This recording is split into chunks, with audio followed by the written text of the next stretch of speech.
Eurogame çok güzel doruk paraları dağıtıyor arkadaşlar. Kesenin ağzını açmış. 20 kişiye doruk parası dağıtıyor. Birinciye 10.000, 2 kişiye toplamda 5'er binden 10.000. 3 kişiye de 2'şer bin doruk parası ve toplamda 20 kişiye doruk parası dağıtacak.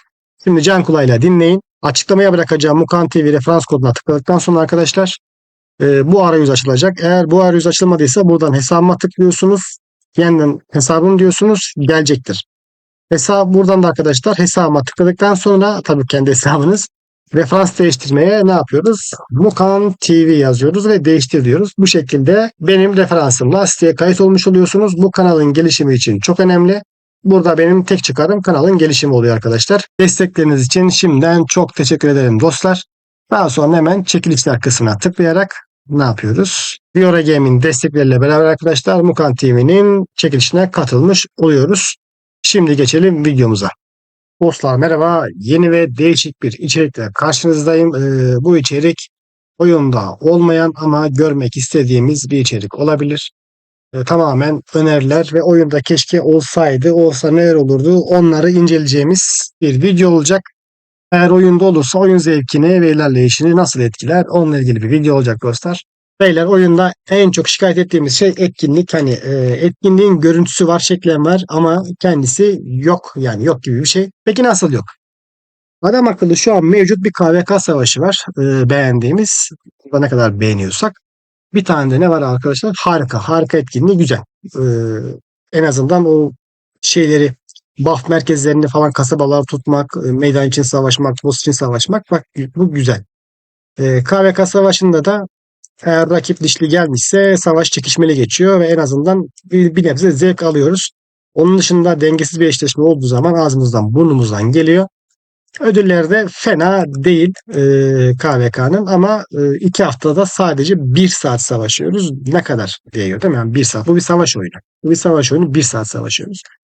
Bir etkinliği çok gereksiz bir etkinlik ve hayal kırıklığı bir etkinlik. Durmadan savaşıyorsun, kale spamlıyorsun ve eline geçen sadece 3-5 tane hediye. Yani birinci olsan bile milyondan fazla asker kaybediyorsun. Aldığın 25 günlük hızlandırma eğer onu alıyorsan mağazadan diğer hediyeleri alamıyorsun. Orada parşömenler var, mücevher kristalleri var. Tabi sayıları az, fiyatlar da yüksek. Hani puan olarak alınabilir fiyatları yüksek. İşte mücevherler falan var. 150 tane mücevher fiyatın normal diyebiliriz ama daha çok puan bekliyoruz değil mi? Şimdi sen 1 milyon tane asker harcıyorsun. Bazen 2 milyon, bazıları 2 milyon asker harcıyor. Adamın tek yaptığı diğer adamlar arkadaşlar ki ben de öyle yapacağım artık. Fil keseceğiz, farm toplayacağız. Onlara yakın hiç asker kaybetmeden o mağazaya adam zaten %100 kapasitesinin %60'ını %70'ini alabiliyorsa sen de %40 %50'sini falan alıyorsun. Bence okey. Zaten bütün mağazayı alamıyorsun. Etkinlikte ki amaç ne abi? Bütün mağazayı alabilmek. Birinci olan adam bile bütün mağazayı alamıyor. Böyle bir durum var. Kolay kolay alamıyor. Yani ya da ne yapacaksın abi? Hiç asker kaybetmeyeceksin. Farm yapacaksın. Fil keseceksin. Alabildiğin ödülleri alıp köşene çekileceksin. Hiç asker kaybetmeden, güç kaybetmeden. Çok gereksiz ve saçma bir etkinlik. Şafak muharebesine ben hala ısınamadım. Isınamayan arkadaşlarımız da vardır. Şu an için KVK ve Tarık Hangarı en azından bu benim için geçerli. Peki oyuncu oyunda tutacak, oyuncunun savaş seyrini, aktifliği artıracak ne olabilir? Benim aklıma birkaç tane şey geldi. Bunu aslında benim aklıma şey soktu. Burak soktu. Bizim duvar arkadaşımız Burak soktu. Onunla konuşurken. Benim de çok hoşuma gitti. Ne olur ne olur ne olur diye düşünürken sonuç olarak anlatacağım şeyleri düşündüm dostlar. Mesela birinci olarak arena sisteminin farklı bir versiyonunun gelmesi. Bu sistemde mesela küçük bir harita olacak. Şöyle göstereyim. Aynı bizim şu kovan gibi mesela düşünün. Görüyor musunuz? Burada sadece mesela bizim V4'lerimiz ve ittifak liderimiz var. Şu alan boş. Mesela buraya 1 vs 1, 2 vs 2, 3 vs 3, 5 vs 5, 10 vs 10 gibi seçenekleri olacak eşleştirme sistemi. Aynı sezon içerisindeki bütün serverlar bu eşleştirmelere dahil olabilecek. Burada kayıpsız, kayıp oranı 0 olacak şekilde bir asker bile kaybetmeden zevki sefa savaşacaksın. Ve aldığın puana göre de mağaza ve ödül havuzu olacak. Bu şekilde yani buraya girmenin bir sınırı olmayacak. İstediğin kadar girebileceksin. İstediğin kadar eğlenebileceksin. Ama yani puanın bir limiti olacak tabii. Belli bir süreden sonra puan alamayacaksın. Öyle bir sistem düşünün. İkincisi ise arkadaşlar nasıl bir sistem olabilir? İttifakları da ilgilendirecek bir sistem olur. Örnek verecek olursak Night Online ya da Rise Online bu tarz oyunları, MMORPG oyunları biliyorsunuz. Bunların Collision Zone, Death Valley gibi haritaları var. Bu haritalarda 7 gün 24 saat boyunca ne yapıyoruz arkadaşlar? Sınırsız şekilde istediğimiz kadar savaşabiliyoruz değil mi? Heh. Böyle bir harita ekleyecekler. Yine aynı sezon içerisindeki bütün kaleler o haritaya erişim sağlayabilecek ve o haritada mesela mini bayrak atma. Mini bayrak atmadan kastım ne? Şöyle düşünün. Bir bölge gibi düşünün. Batı Krallık gibi ya da Doğu Krallık gibi. Mesela orada da sınırlı eşleştirmeler işte 3 ittifak vs 3 ittifak, 4 ittifak vs 4 ittifak gibi. Sadece ittifaklar yani server değil, imparatorluk değil, krallık değil sadece ittifaklar olacak. Bir bayrağın atma süresi 3 dakika ya da 5 dakika olarak değişebilir. Ve kasabalar ele geçirecek. Zaten oyundaki en zevkli şey bayrak savaşları. Bayrak savaşları ve şehir savaşları arkadaşlar. Bayrak atacak, şehirleri ele geçirecek. Ana bir şehir olacak aynı kral şehri gibi. O şehri elde eden belli bir puana erişecek. Ve en önemlisi arkadaşlar belli saatlerde işte 8 saatte bir bosslar çıkacak. Bir tane de çıkabilir, iki tane de çıkabilir mesela. Bir buraya atar, bir buraya atar. Farklı seviyelerde bosslar olur. Peki bu bosslardan ne çıkacak? Bu bosslardan bizim düşüncemiz şu şekildeydi. Artı bir item, teçhizat da mesela hemen göstereyim arkadaşlar. Benim ürünlerden Belisarius'ta artı bir var. Mesela artı bir şöyle bir yıldız mızraklı kollu mücevherler kısmı boş. 2 yıldız da çıkabilir. Bunlar yüzdelik oranlara göre. Ama Çinli arkadaşlara sesleniyorum. Yani %1 değil bu. İşte en azından bunu %5 yapın. %6 yapın. Yani düşsün yani bu. Düşsün. Çünkü oyunda 10 binlerce oyuncu var. Bunu 0.6, 0.1 yani yapmanın bir mantığı yok. Eğer o şekilde yapacaksan yüzük koy. Yüzüğü %1 ihtimalle koyabilirsin. Ama teçhizatları en azından %5, %10 ihtimallerle koymak daha oyuncu dostu olduğunuzu gösterebilir. Dostlardan çıkan bu teçhizatlar ittifak mağazasında birikecek. Hafta sonu yani pazartesi günü ittifak mağazasından ittifak lideri ve R4'leri gerekli gördükleri aktif sayıları yüksek, oyuna destekleri yüksek olan oyunculara ya da işte kafalarına göre puan sisteminde yapabilirler. O da ittifakların inisiyatifine kalmış. Bu şekilde kendi ittifak üyelerine o haritadan, bosslardan elde ettiği itemleri ittifak oyuncularına dağıtabilirler. Bu teçhizat olur. Mücevher tozu olur. Mücevher olur.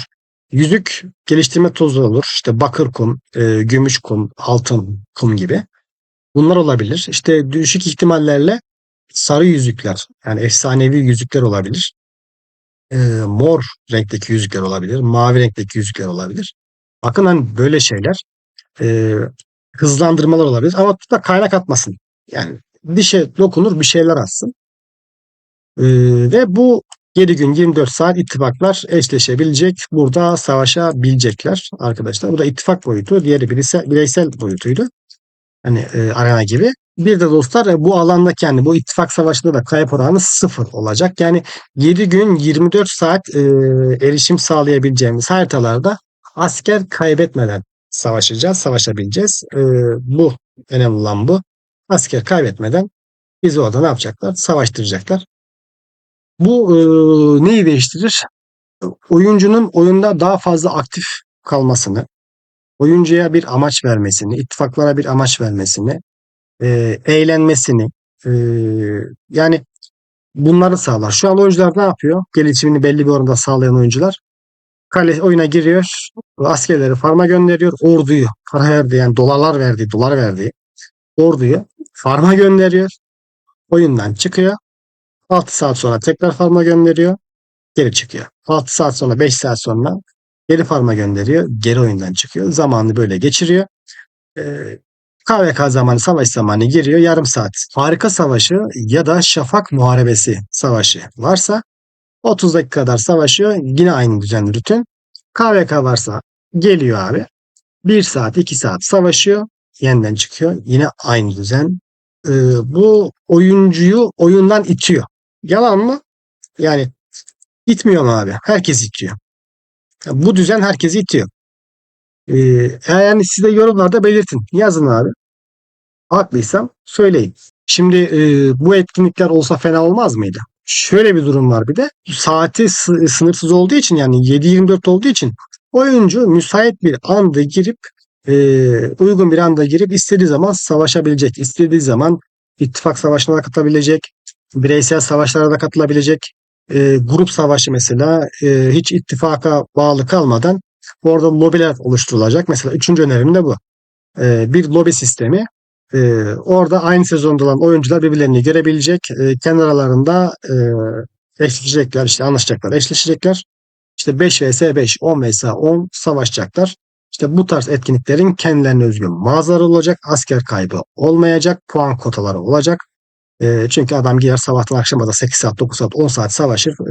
Rank tutabilir. Bence bir kotanın da olması, savaş puanı kotasının da olması fena olmaz. Önerilerim bu şekildeydi. Sizler neler düşünüyorsunuz? Neler gelebilir? Bunları yorumlarda belirtin arkadaşlar. Onun dışında yüzük sıfırlama, yüzük sıfırlama, yüzük sıfırlama diyoruz. Geçen video çektim. Mulan baklıydı. Mulan'ın üzerinde, Mulan ve Fatih'in üzerinde farklı yüzükler vardı. Şimdi biz bu yüzükleri zahmetle yapıyoruz. Sevgili oyun yönetimi, şu yüzükleri zahmetlerle yapıyoruz. Sen tutuyorsun şimdi. İnsanlar bu yüzükleri tamamlamadan, oyuncuların çoğu tanımlamadan yeni yüzükler getiriyoruz. Ve oyuncuların çoğu hangi kompa hangi yüzük gidecek tam bilmeden, çünkü verdiğin yüzük önerilerin çoğu yanlış, kahraman dizilimlerin çoğu yanlış. Mesela Yodit, Fatih, Lagertha çok kötü bir dizilim. Yodit, Fatih, Lagertha en berbat dizilimlerden birisi, sen önermişsin bunu. Denememişsin. Kendi oyunundan haberin yok. Biz olmasak bunun imzasını değiştirmeyecektin. Pasif beceriler hariç var ya, bu yoktu. Elizabeth ilk geldiğinde yoktu. Benim çektiğim videoyla sen bunu düzelttin. Yani kendi yaptığın oyundan bir habersin. Başka bir örnek vereyim. Başka bir örnek vereyim. Nerede Sezar? Bak şimdi. Bak şimdi. Nerede bu Sezar? Sezar. Vahşi becerisi var değil mi? Sezar'ın vahşi becerisi var. Etkisi 3 saniye. Beceri 9 saniye. 9 saniye. Etkisi 3 saniye. Zırh kırma etkisi. Ne yapsın? Normal saldırıyla mı vursun şimdi? Nasıl vuracak bu buna? Etkisini vurdu 3 saniye. Savaşın başında. Sonra beceriler 9. Aynısı bunda da. 3 saniye, 79 saniye. Kralın kılıcı. Hadi kralın kılıcı global. Neyse. Ben bunları full beşledim. Sevgili oyun, sen de bu becerileri beşle, meydanda dene. Şu hiçbir alta yaramıyor birliklerde. Şu an sezon 4'teyiz. Hatta 5'e girme süremiz geldi ama 5. sezona giremedik bet olarak. Şu beceri Allah aşkına ne işe yarıyor? Bu beceriyi takıyorsun, tamam mı? Şunun hasarını karşılamıyor. Karşılasa amenna.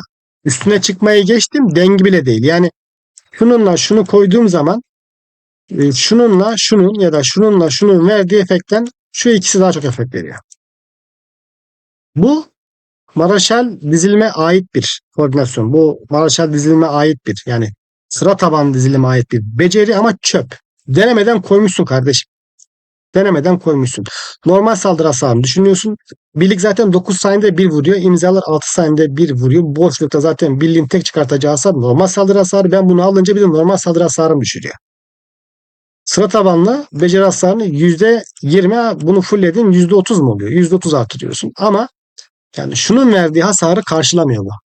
Çünkü bir tane vursun, bunun verdiği hasarı geçiyor zaten. Artırımını geçiyor zaten. Hiçbirini denemeden koymuşsun buraya. Lap pataküte pataküte koymuşsun. Bu kadar saçma sapan bir iş. Yani hangi birini anlatalım? Bari bir oyuncuları dinle. Oyuncuyu dinle. Bir şeyler yapmaya çalış. Bir şeyler koy. Bir şeyler. Yani şu verdiğimiz önerilerden birkaç tanesini getir. En kısa zamanda getir de batmaktan kurtul. Batmaktan kurtul. Bu gidişle batarsın. İstediğin kadar bölge bölge, şehir şehir, ülke ülke yeni yerlere aç. Şimdi Vietnamlılar açmışlardı. Vietnamlıları açtık. Ben size söyleyeyim, yani adamlar ikinci sezondan sonra oyunu salmaya başlayacaklar. Bayrak savaşları bittikten sonra o KVK ile yüzleşecekler ya, KVK gelecek, bakacak adam bir saat savaşıyor, çıkıyor. Sonra farma devam. Şafak geliyor. Yarım saat savaş çık. Haftada bir hafta yarım saat savaşıyorsun. Öbür hafta bir saat savaşıyorsun. Bir hafta yarım saat savaşıyorsun. Öbür hafta bir saat savaşıyorsun. Başka bir şey yok oyunda. Ne yapsın senin oyun? Yani şu an senin oyuncuların %60'ı 70'i de yatırdıkları paranın hatırına oynuyor ve artık yatırımı kesmişler. Çoğu da yatırımı kesmiş. Oyun güzel. Yani severek oynuyoruz. Oyun güzel ama oyunun yani görseli mekaniği güzel. Yönetim kötü. Sen kötüsün ya. Çok kötü bir yönetimsin. Açık konuşayım yani. Bunu umarım olumlu bir eleştiri olarak kendine e, algılarsın. Yönetimin çok kötü. Yönetimin çok berbat. Ne kadar umursadığını bilmiyorum. Bunu farklı farklı ülkelerdeki yayıncılar da söylüyor. Zaten size iletiyorlar. Oyuncuların %99'u emin olun sizden memnun değiller. Tek düşündüğünüz, tek derdiniz başka şeyler. Oyuncu dostu olduğunuzu düşünmüyoruz. Şu etkinliklerden en azından önereceğimiz etkinliklerden birkaçını getirip en azından bizim bölgemizde bu izleniminizi bir nebze de silebilirsiniz. Sevgili dostlar, elimden geldiğince komplarda, birliklerde yardımcı olmaya çalışıyorum. Mesela işte bu Yodit kompu, Yodit Fatih Lagerte kompunu biz yani yüz binlerce asker kesip denemeseydik belki çoğu oyuncu şu an e, yani geriden gelen yeni sonuculardan gelen çoğu oyuncu Yodit beşleyecekti. Hem Yamato'yu hem Yodit'i hem Fatih'i hem Lagerte'yi beşleyeceklerdi. Tribi beşleyeceklerdi. Bir dünya zarara gideceklerdi. Biz de elimizden geldiğince yani bütün komplarda sizlere yardımcı olmaya, destek olmaya çalışıyoruz elimizden geldiğince. Bizim tek avantajımız sizden daha önce başlamamız ve bazı şeyleri deneme imkanımızın olması. Özellikle globalde oynayan arkadaşlar, beta'da oynayan arkadaşlara göre daha şanslılar. Bunları erkenden görebiliyorlar. Benim naçizane isteğim de kanalıma destek olmanız. Görüşlerinizi yorumlara belirtirseniz ve videoyu beğenirseniz çok makbule geçer. Sizler neler düşünüyorsunuz? Neler gelmeli? Yorumlarda belirtin. Üzerine tartışalım. Olmadı yeni videolar çekeriz. Önerilerinize izlediğiniz için teşekkür ederim. Kendinize iyi bakın. Hoşça kalın.